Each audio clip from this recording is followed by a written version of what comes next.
we can look at the 2nd Virginia Regiment of the Continental Line from a few different timelines or chronologies. The first one to talk about is the idea that even though the 2nd Virginia really started in 1972, it was 10 years before that that the Brigade of the American Revolution on the East Coast, around New York City, first started to establish themselves as an organization and started to research the Revolutionary period in advance of the bicentennial of the Declaration in 1976. In those 10 years, they came up with the kinds of fabric, the cut of the clothing, and the things that would be necessary.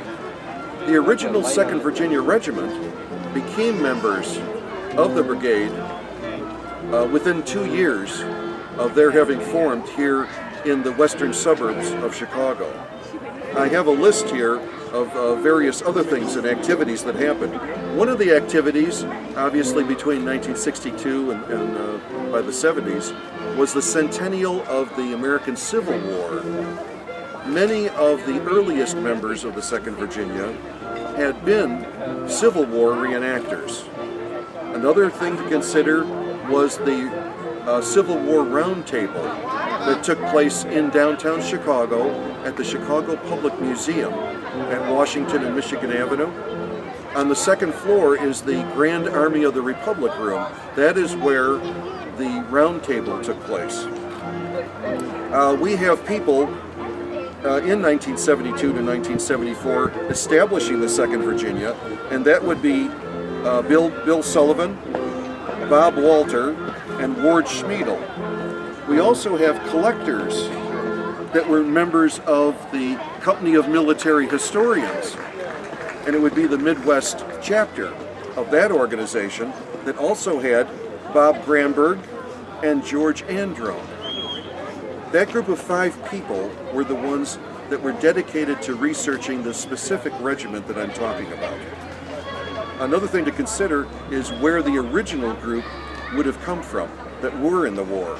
They came from 2 counties on either side of Williamsburg, Virginia, in the lower right corner of Virginia, or kind of east-southeast of Richmond, the capital. Now, beyond that group of people, there was also Vic Mejias, Jay Perkins, Randy Swanson.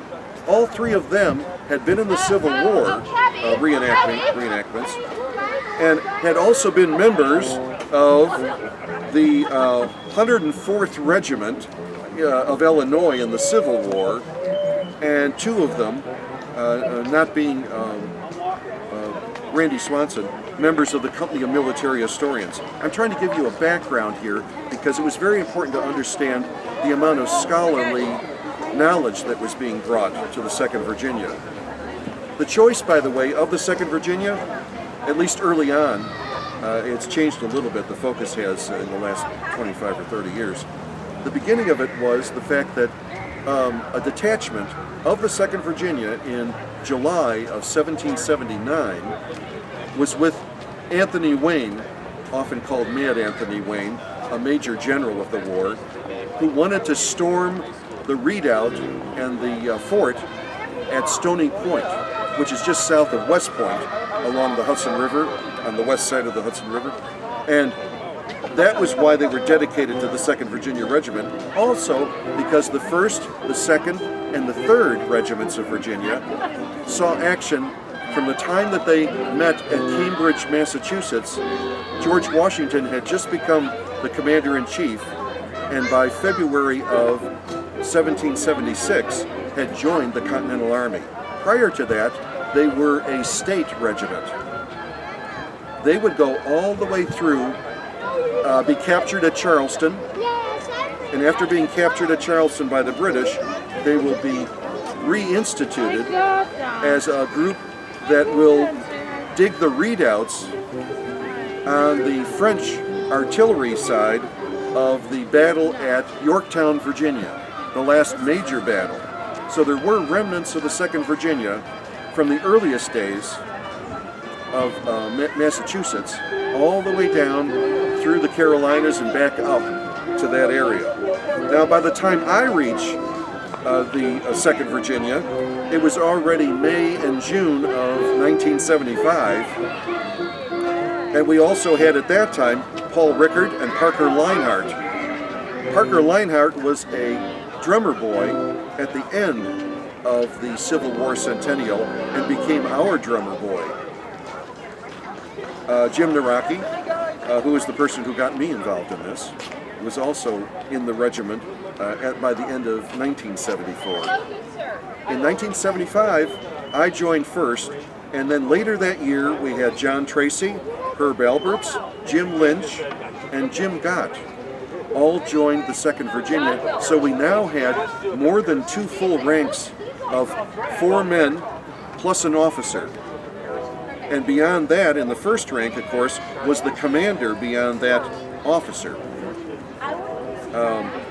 We had people who came in later after this point that belonged to gaming clubs.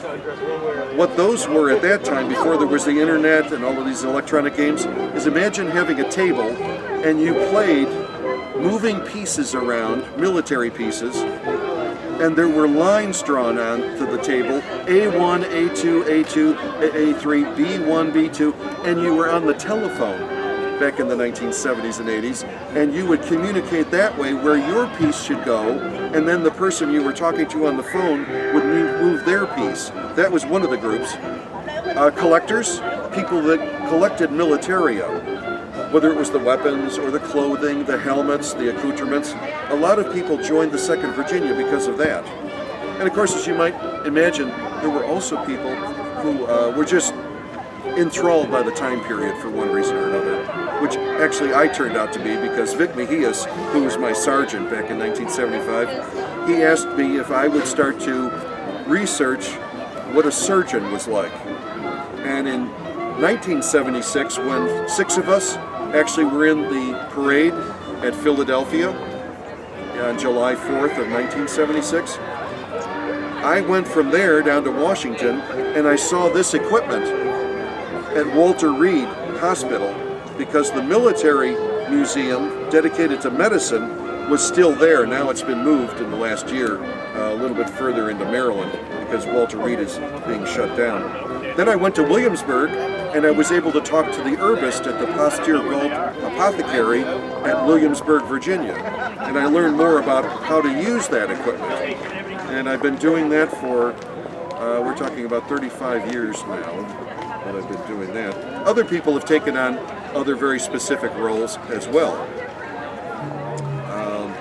I think that really concludes what I would want to say about the origins of the 2nd Virginia.